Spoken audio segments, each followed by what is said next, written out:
السلام علیکم ورحمۃ اللہ تعالی وبرکاتہ۔ نحمده ونصلي ونسلم على رسوله الكريم، اما بعد فاعوذ باللہ من الشیطان الرجیم، بسم اللہ الرحمن الرحیم۔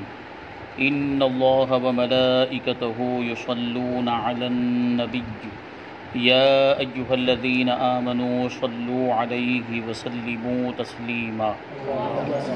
اللہم صل علی سیدنا ومولانا محمد معدن الجود والکرم وآلہ الکرام وابنہ الکریم وبارک وسلم صلاۃ وسلاما علیک یا رسول اللہ صلی اللہ تعالی علیہ وسلم۔ اس سے پہلے نماز کے مکروہات کا بیان ہوا، یعنی وہ چیزیں جو نماز کے اندر مکروہ ہیں، ان میں بعض چیزیں وہ ہیں جو مکروہ تحریمی ہیں، یعنی ان میں بعض اوقات نماز کو دہرانا بھی واجب ہوتا ہے، اور کچھ وہ بیان کیے گئے جو مکروہ تنزیہی ہیں، کا مطلب یہ ہے کہ وہ ناپسندیدہ عمل ہے، لیکن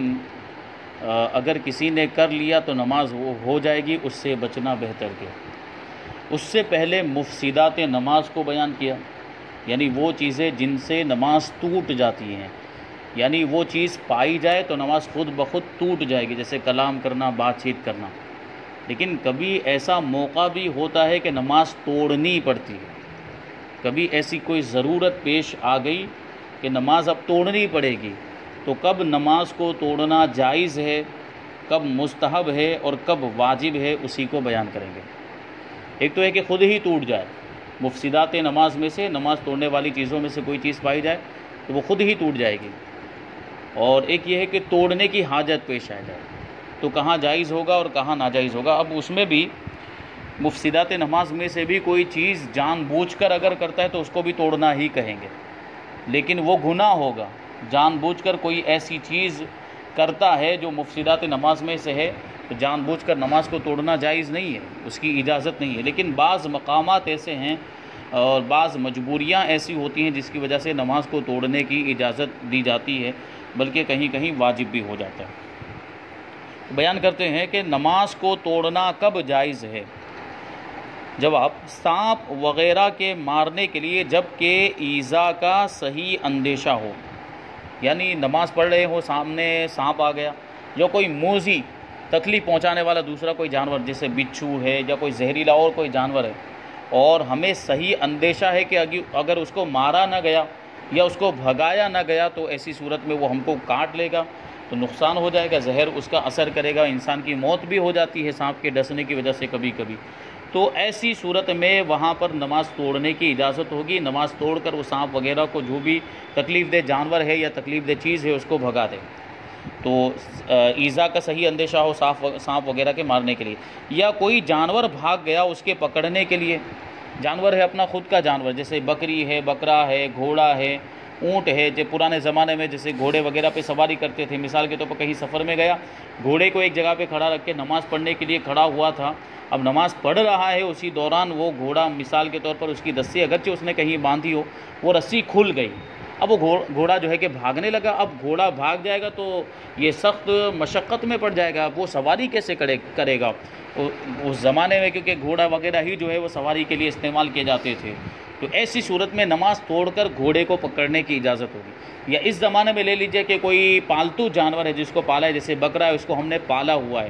اور ہم نماز پڑھ رہے ہیں اور ہم یہ محسوس کر رہے ہیں کہ نماز کے دوران وہ بکرا بھاگ رہا ہے، اور بکرا بھاگ جائے گا اور پھر ہاتھ میں نہیں آئے گا، ایسی کوئی صورت ہے تو بکرے کو پکڑنے کے لیے، یا ہمارے جانور کو، پالتو جانور کو جو ہماری ملکیت میں ہے، اس کو پکڑنے کے لیے ہم نماز کو توڑنا، مطلب نماز کو توڑنے کی ضرورت ہے تو وہاں نماز توڑنے کی اجازت ہوتی ہے۔ یا بکریوں پر بھیڑیے کے حملہ کرنے کا خوف ہے تو نماز توڑ دینا جائز ہے۔ بھیڑیا، مان لو جنگل کے اندر نماز پڑھ رہے ہیں اور ہمارے ساتھ میں بکریاں ہیں، یا پرانے زمانے میں جیسا ہوتا تھا کہ بکریاں پالتے تھے یا بکرے پالتے تھے تو اس کو چرانے کے لیے جنگل میں لے جاتے تھے اور وہاں بکریوں کو چراتے تھے، تو ایسے میں کہ بکریاں چرانے کے لیے لے گیا، نماز کا وقت ہوا، وہ اپنا نماز پڑھنے کے لیے کھڑا ہو گیا، بکریاں جو ہے اپنی وہ چر رہی ہیں، لیکن اسی دوران ایک بھیڑیا آ گیا اور اس نے حملہ کرنے کا جو ہے کہ وہ حملہ کرنا ہی چاہتا تھا بکریوں پر، اور اس نے محسوس کر لیا تو اپنی بکریوں کو بچانے کے لیے وہ نماز کو توڑ سکتا ہے، اجازت ہے۔ یوں ہی اپنے یا پرائے ایک درہم کے نقصان کا خوف ہو. ایک درہم کے برابر کسی کے نقصان کا خوف ہے. ایک درہم جو ابھی اس زمانے کے اعتبار سے دیکھیں تو ایک درہم تقریباً 3 گرام چاندی کے برابر ہوتا ہے. 3 گرام یا 3.3 سوا 3 گرام کے آس پاس. تو اتنا نقصان اگر کوئی ہو جا رہا ہے، اتنے مال کا نقصان ہو جا رہا ہے، تو ایسی صورت میں بھی نماز کو توڑنے کی اجازت ہوگی. مثلا دودھ ابل جائے گا یا گوشت، ترکاری، روٹی وغیرہ جل جانے کا خوف ہو، یا ایک درہم کی کوئی چیز چور اچک کر لے جائے گا، تو ان صورتوں میں نماز توڑنے کی اجازت ہے. ایک درہم یا اس سے زیادہ کا نقصان، جیسے 500 روپے کا نقصان ہو رہا ہے ہمارا، 500 روپے کی چیز سامنے رکھی ہوئی ہے اور کوئی اٹھا کر لے جا رہا ہے، ہم دیکھ رہے ہیں اس کو، تو ایسی صورت میں نماز توڑ کر اس سے اس چیز کو حاصل کرنے کی اجازت ہے. کہ ہماری ایک چیز ہے جو ہماری اور اس کی قیمت 500 روپے کے برابر، کیوں یہ بڑی قیمت ہوتی ہے، تو اس میں اب 10-20 روپے کی معمولی کوئی چیز ہے تو اس چیز کے لیے نماز کو توڑنے کی اجازت نہیں ہوگی. یہ تو وہ صورتیں ہیں جن میں نماز کو توڑنا جائز ہے. اب بعض اوقات ایسا ہوتا ہے کہ نماز کو توڑنا مستحب ہوتا ہے بعض صورتوں کے اندر. ان کو بیان کرتے ہیں کہ پاکانہ پیشاب معلوم ہو یا کپڑے بدن میں اتنی نجاست لگی دیکھی کہ مانع نماز نہ ہو، یا اس کو کسی اجنبی عورت نے چھو دیا تو نماز توڑ دینا مستحب ہے. پاخانہ پیشاب معلوم ہے یعنی نماز پڑھتے تھے اور حاجت پیش آ گئی تو ایسی صورت میں نماز توڑ کر جائے، کیونکہ وہ اگر زیادہ غلبہ ہوگا تو ایسی صورت میں نماز مکروہ بھی ہو جاتی ہے. اور یوں سمجھے کہ اتنا زیادہ غلبہ ہے کہ جس کی وجہ سے خشوع و خضوع میں خلل واقع ہو رہا ہے، بار بار اسی میں ذہن جا رہا ہے، تو ایسی صورت میں نماز کو توڑنا بھی ضروری ہو جاتا ہے. یا کپڑے بدن میں اتنی نجاست لگی ہے جو مانع نماز نہ ہو، یعنی 1 درہم سے کم لگی ہوئی ہے. نجاست جو نجاست غلیظہ ہے وہ 1 درہم سے کم، اور نجاست خفیفہ 1/4 سے کم میں لگی ہوئی ہے. جس حصے میں کپڑے یا بدن کے جس حصے میں لگی ہے اس حصے کے 1/4 سے کم میں لگی ہوئی ہے، تو اس کا کیا حکم ہے کہ اتنی نجاست کے ساتھ نماز پڑھے تو نماز ہو جاتی ہے، لیکن اس کو بھی دھونا بہتر ہے. تو نماز کے دوران اتنی نجاست لگی ہوئی دیکھی، کپڑے کے اندر لگی ہوئی دیکھی یا بدن کے اندر دیکھیے، تو اس نجاست کو دھونے کے لیے نماز کو توڑ دینا مستحب ہے. یا کسی کو اجنبی عورت نے چھو لیا ہے، تو چونکہ یہ چھونے کا جو مسئلہ ہے، یہاں چھونے سے کیا فرق ہونے والا ہے؟ چھونے سے نماز کے اندر کسی عورت نے مان لیجئے کوئی اور ہم ایسی جگہ پہ جیسے پلیٹ فارم پہ کہیں ہم نماز پڑھ رہے ہیں، ٹرین میں سفر کر رہے تھے، پلیٹ فارم پہ اتر کر ہم نے نماز پڑھی، وہاں سے کوئی خاتون گزر رہی تھی، کوئی عورت، اور وہ اس کا جسم ہم سے ٹچ ہو گیا. جسم کا مطلب یہ ہے کہ بغیر حائل کے، جس پر کپڑا نہیں تھا، ایسی کوئی جگہ، ایسا کوئی حصہ، جیسے یہ کلائی والا حصہ ہمارے اس حصے پر جہاں پہ کپڑا نہیں تھا ٹچ ہو گیا، تو ایسی صورت میں کیا حکم ہے؟ کیونکہ یہ اختلافی مسئلہ ہے. بعض علماء کے نزدیک ایسا ہے کہ صرف عورت کے چھو جانے سے بھی وضو ٹوٹ جاتا ہے، صرف عورت کے چھو دینے سے بھی وضو ٹوٹ جاتا ہے، لیکن ہمارے نزدیک عورت کے چھونے سے وضو نہیں ٹوٹتا ہے. تو ایسی صورت میں بہتر یہ ہے کہ نماز کو توڑ دے. نماز کو توڑنا مستحب ہے، بشرطے کہ وقت و جماعت نہ فوت ہو. یعنی ان ساری چیزوں کے اندر مستحب ہے، بہتر ہے، اور اگر نماز کا وقت فوت ہو جا رہا ہے یا جماعت کا وقت فوت ہو جا رہا ہے تو ایسی صورت میں پھر اس کو توڑنے کی اجازت نہیں ہوگی. اور پاخانہ پیشاب کی حاجت شدید معلوم ہونے میں تو جماعت کے فوت ہو جانے کا بھی خیال نہ کیا جائے گا. بہت زیادہ غلبہ ہے اور پاخانہ پیشاب کا، تو ایسی صورت میں اگر کھڑا ہوگا تو نماز مکروہ تحریمی ہو جائے گی. اس لیے اس کو اجازت دی گئی کہ اگرچہ جماعت چھوٹ جا رہی ہے وہ جائے گا اور فارغ ہو کر آئے، وضو کر کے پھر نماز میں شامل ہو، کیونکہ اس صورت میں توڑ دینا واجب ہے. البتہ فوت وقت کا لحاظ ہوگا، جماعت کے فوت ہونے کا لحاظ نہیں ہے. یعنی پیشاب اور پاخانہ کا غلبہ ہے، اور اگر جائے گا تو جماعت چھوٹ جائے گی، تو اجازت ہے کہ جائے اور استنجا سے فارغ ہو کر آئے، پھر نماز میں جماعت میں شامل اگر مل جاتی ہے، ورنہ وہ اکیلے پڑھے، یا کہیں اور ملتی ہے تو وہاں پڑھے. لیکن وقت چلا جا رہا ہے، اگر ایسا ہے بالکل آخری وقت آ گیا کہ 4-5 منٹ ابھی باقی ہے، اب اگر وہ استنجا کرنے جائے گا، قضاء حاجت کے لیے جائے گا، تو ایسی صورت میں نماز کا وقت ہی چلا جائے گا، تو اب اجازت نہیں ہوگی. اب حکم یہ ہوگا کہ وہ پڑھے، اسی حالت میں پڑھے، غلبے کی حالت ہی میں پڑھے، اگرچہ پیشاب پاخانے کا غلبہ ہے وہ پڑھے، یہ حکم ہے. البتہ بعد میں اس کو دہرانے کا بھی حکم ہے، لیکن وقت کے اندر چونکہ ابھی وقت نکل جا رہا ہے، اگر وقت نکل جائے گا تو نماز کیا ہو جائے گی؟ قضا ہو جائے گی. اس لیے اس کو وہاں پڑھنا ضروری ہے، چونکہ غلبے کے ساتھ اس نے پڑھی ہے تو مکروہ تحریمی ہوئی، بعد میں اس کو دہرائے. آگے فرماتے ہیں نماز توڑنا کب واجب ہے؟ کوئی مصیبت زدہ فریاد کر رہا ہو اور اسی نمازی کو پکار رہا ہو، یا مطلقاً کسی شخص کو پکارتا ہو، کوئی مصیبت میں مبتلا ہے، کوئی کسی تکلیف میں مبتلا ہے، کوئی شخص ہے جو نمازی کے قریب ہے اور وہ پکار رہا ہے مدد کے لیے، میری مدد کرو، فریاد کر رہا ہے میری مدد کرو، ایسی صورت میں تو اس کی مدد کے لیے نماز کو توڑنے کی اجازت ہوگی۔ یا کوئی ڈوب رہا ہو، جیسے ندی کے کنارے نماز پڑھ رہا تھا یا سمندر دریا کے کنارے نماز پڑھ رہا تھا، اب سامنے وہ دیکھ رہا ہے کہ ایک شخص ہے جو اسی ندی کے اندر ڈوب رہا ہے یا دریا سمندر کے اندر ڈوب رہا ہے، اور یہ بچانے کے لیے نہیں جائے گا تو وہ ڈوب کر مر جائے گا، تو ایسی صورت میں نماز کو توڑنا واجب ہے اور اس کی جان بچانا واجب ہے، کیونکہ انسان کی جان کو بچانا ضروری ہے، تو اس کو توڑنے کی اجازت بلکہ واجب ہوگا۔ یا آگ سے جل جائے گا، کوئی شخص ہے جو آگ میں مان لیجئے کسی مکان کے اندر تھا اور اس مکان میں آگ لگ گئی اور یہ سامنے نماز پڑھ رہا ہے، یہ دیکھ رہا ہے یہاں سے کہ اس کے گھر میں آگ لگ گئی، اب اگر اس کو بچانے کے لیے نہیں گیا تو وہ اس کے گھر میں جو موجود ہے وہ جل جائے گا، جو شخص اس میں موجود ہے وہ جل جائے گا، تو اس کو بچانے کے لیے وہ جا سکتا ہے۔ یا اندھا راہگیر کنویں میں گرا چاہتا ہے، گرا چاہتا ہے کا مطلب ہے گرنے کے قریب ہو گیا، ایک اندھا شخص نابینا شخص اس کو نظر نہیں، اب یہ پرانے زمانے کے اعتبار سے کہ جب کنوؤں کے ارد گرد وہ منڈیر بنی ہوئی نہیں ہوتی تھی، وہ دیوار بنی ہوئی نہیں ہوتی تھی، تو ایسی صورت میں اندھا اگر کوئی شخص جس کو نظر نہیں آتا ہے وہ گزرتے ہوئے جا رہا ہے اور اس کو کنواں نظر نہیں آئے گا تو وہ کیا کنویں میں گر جائے گا۔ تو یہ نمازی نماز پڑھ رہا ہے اور اس کے سامنے ایک کنواں بھی ہے، وہاں سے ایک اندھا گزر رہا تھا، تو اس نے دیکھا کہ اب اگر اندھے کو روکا نہ گیا تو وہ اس کنویں میں گر جائے گا، ڈوب جائے گا اور مرنے کا بھی اندیشہ ہے، تو ایسی صورت میں نماز توڑ کر اس کو وہ روکے، اور یہاں پر واجب ہے نماز کو توڑنا۔ ان سب صورتوں میں نماز کو توڑ دینا واجب ہے جبکہ یہ اس کے بچانے پر قادر بھی ہو، یہ خود اس کے اندر اتنی قوت و طاقت ہو کہ اس کو بچا بھی سکے۔ اب اگر مان لیجئے کہ اس کی نظر ہی اس وقت پڑی ہے کہ جب وہ ڈوب گیا ہے یا جو معاملہ جو ہونا تھا وہ ہو چکا ہے، تو اب نماز توڑنے کا کوئی مطلب نہیں ہے، یا یہ کہ اس کو بچانے پر قادر ہی نہیں ہے، اس کے اندر اتنی طاقت ہی نہیں ہے اس کو جا کے بچا سکے، تو پھر بھی اس کو توڑنے کی اجازت نہیں ہوگی۔ آگے سوال اہم ہے کہ کیا ماں باپ کے بلانے پر نماز کو توڑ سکتے ہیں؟ ماں باپ نے نماز پڑھ رہے تھے اور ماں باپ نے پکارا تو کیا ان کو جواب دینا واجب ہے ایسی صورت میں، یا نماز کو توڑ کر جا سکتے ہیں ان کی حکم کی تعمیل کرتے ہوئے؟ تو جواب دیتے ہیں کہ ماں باپ دادا دادی وغیرہ اصول مطلب اوپر تک، ماں باپ دادا دادی پردادا پردادی نانا نانی، یہ سب اصول کے محض بلانے سے، یعنی ان کے محض بلانے سے نماز قطع کرنا جائز نہیں، یعنی نماز کو توڑنا جائز نہیں ہے۔ البتہ اگر ان کا پکارنا بھی کسی بڑی مصیبت کے لیے ہو، جیسے اوپر مذکور ہوا، جو اوپر جو مصیبت ذکر کی ہے تو توڑ دے، یہ حکم فرض کا ہے، فرض نماز کا ہے، توڑنا عام حالت میں جائز نہیں ہے جب ماں باپ بلائیں، لیکن وہی اس طرح کی کوئی مصیبت ہو جیسے ماں باپ کسی تکلیف میں مبتلا ہو گئے، ہم نماز پڑھ رہے تھے اور وہاں کوئی حادثہ پیش آ گیا تو اب نماز توڑنے کی اجازت ہوگی ایسی صورت میں، تو یہ فرض نماز کا حکم ہے۔ اور اگر نفل نماز ہے اور ان کو معلوم ہے کہ نماز پڑھتا ہے، یعنی بلانے والے ماں باپ جو پکار رہے ہیں ان کو معلوم ہے کہ نماز پڑھتا ہے پھر بھی بلا رہے ہیں، تو ان معمولی پکارنے سے نماز نہ توڑے، جبکہ کوئی ایسی حاجت نہ ہو، کوئی مصیبت نہیں آئی، کوئی حادثہ نہیں ہوا، ویسے ہی پکار رہے ہیں، ان کو معلوم بھی ہے کہ نماز پڑھ رہا ہے پھر بھی پکار رہے ہیں، تو ایسی صورت میں نماز کو توڑنے کی اجازت نہیں ہے۔ اور اس کا نماز پڑھنا انہیں معلوم نہ ہو اور پکارا ہو تو توڑ دے اور جواب دے، اگرچہ معمولی طور سے بلائے،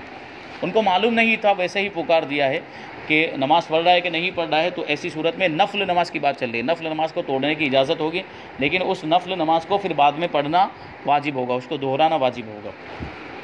اب بہت ہی اہم سوال ہے کہ ننگے سر نماز پڑھنا کیسا ہے؟ تو سر کے اوپر ٹوپی وغیرہ پہننا یا سر پر امامہ باندھنا، سر کو چھپا لینا، یہ مستحب ہے، نماز کے آداب میں سے ہے، لیکن اگر ننگے سر نماز پڑھتے ہیں، سر پہ کچھ بھی نہیں، نہ ٹوپی ہے نہ امامہ ہے، تو اس کے احکام کیا ہوں گے؟ فرماتے ہیں کہ سستی سے ننگے سر نماز پڑھنا، صرف سستی یعنی ٹوپی پہننا بوجھ معلوم ہوتا ہو یا گرمی معلوم ہوتی ہو تو مکروہ تنزیہی ہے، سستی اور کاہلی کی وجہ سے کہ ٹوپی پہننا بھاری پڑ رہا ہے اس کو، تو یا ایسے ہی کوئی وجہ نہیں اور اس نے ٹوپی نہیں پہنی یا امامہ نہیں باندھا، تو یہ مکروہ تنزیہی۔ اور اگر تحقیر نماز مقصود ہے، یعنی نماز کو حقیر سمجھنا وہ سمجھتا ہے، مثلا کوئی ایسی یہ اس کا تصور اور خیال ہے کہ نماز کوئی ایسی محتم شان چیز نہیں، یعنی اتنی اہمیت والی چیز نہیں ہے کہ جس کے لیے ٹوپی یا امامہ پہنا جائے، تو یہ کفر ہے، نماز کی حقارت، نماز کو ہلکا جاننا ہو گیا، نماز کی توہین ہو گئی اس میں۔ وہ ٹوپی نہیں پہن رہا اور اس میں اس کی نیت یہ ہے کہ نماز کوئی ایسی اہم چیز ہی نہیں ہے کہ اس کے لیے ٹوپی پہنا جائے، تو نماز کی توہین ہوئی کہ نہیں؟ تو وہ کافر ہو جائے گا ایسا اگر کوئی ارادہ رکھتے ہیں۔ عام طور پر ایسا ہوتا نہیں ہے، ٹوپی یا تو کسی مجبوری کی وجہ سے نہیں پہنتے ہیں یا کوئی دوسرا معاملہ ہوتا ہے۔ اور خشوع و خضوع کے لیے سر برہنہ پڑی ہے تو پھر یہ تو مستحب ہے، مطلب ٹوپی پہنتا ہے تو ٹوپی کی وجہ سے خشوع و خضوع میں خلل واقع ہوتا ہے۔ ممکن ہے کسی کے ساتھ ایسے معاملات پیش آتے ہوں کہ ٹوپی کی وجہ سے خشوع و خضوع میں خلل واقع ہے، تو اس وجہ سے اس نے ٹوپی پہنی ہی نہیں تاکہ وہ خشوع و خضوع کے ساتھ دل لگا کے نماز پڑھ سکے، تو یہ تو مستحب ہے۔ اور عام حالت میں ٹوپی پہن کر ہی نماز پڑھنی چاہیے کہ سنت ہے، نبی پاک صلی اللہ علیہ وسلم بھی امامہ شریف پہن کر ہی نماز پڑھاتے تھے۔ اب ایک سوال ہے کہ نماز میں ٹوپی گر جائے تو اٹھا لینا کیسا ہے؟ اب ہوتا ہی وہ ہے کہ ٹوپی گر جاتی تو اس کو گرا ہوا رہنے دیتے، وہ ٹوپی پڑی اور اپنا نماز پڑھے جا رہے ہیں۔ بہرحال ٹوپی پہننا اتنا ضروری فرض یا واجب بھی نہیں ہے۔ اگر ٹوپی گر گئی ہے اور بغیر ٹوپی کے پڑھ بھی لی تو نماز ہو جائے گی۔ یا مان لیجئے کہ ہم مسجد میں پہنچے اور ہمارے پاس ٹوپی ہے ہی نہیں، ٹوپی ہمارے پاس جیب میں بھی ہم لے کر نہیں گئے اور مسجد کے اندر جو ٹوپیاں ہوتی ہیں وہ بھی ختم ہو چکی، سب پہن چکے ہیں، یا وہاں مسجد میں پہلے سے رکھی ہوئی ٹوپی ہے ہی نہیں، تو ایسی صورت میں ہم اگر ننگے سر بھی نماز پڑھ لیتے ہیں تو نماز ہو جائے گی، کوئی حرج نہیں ہے، کیونکہ ٹوپی کا پہننا کوئی فرض یا واجب نہیں ہے۔ البتہ یہ بات ذہن میں رہنی چاہیے کہ بعض اوقات ایسا ہوتا ہے کہ ٹوپی نہیں ہوتی ہے تو وہ رومال باندھ لیتے ہیں، یہ رومال باندھنا یہ نماز کے آداب کے خلاف ہے۔ ٹوپی نہ پہننا کسی مجبوری کی وجہ سے وہ الگ چیز ہے، اور رومال باندھ لینا، رومال باندھ کر نماز پڑھنا، کہ عام طور پر اس طریقے سے رومال باندھ کر ہم کسی بڑے شخص کے پاس نہیں جا سکتے، ٹھیک ہے، یعنی کسی صاحب حیثیت قابل تعظیم کوئی شخص ہے، کوئی بڑے عہدے والا شخص ہے تو ہم اس طرح رومال باندھ کے اس کے پاس جائیں گے؟ یا پیر صاحب ہی آ گئے تو پیر صاحب کے پاس تو کتنا تیار ہو کر آدمی جاتا ہے، اچھے خوشبودار کپڑے پہنے گا، صحیح سے ٹوپی لگا کے جائے گا، تو یہ رومال باندھ کے نہیں جاتے ہیں عام طور پر، تو یہ رومال باندھنا اسی وجہ سے نماز کے آداب کے خلاف ہے، مکروہ فرمایا گیا، یہاں تک کہ بعض علماء نے اس کو مکروہ کہا اس طریقے سے رومال باندھنا،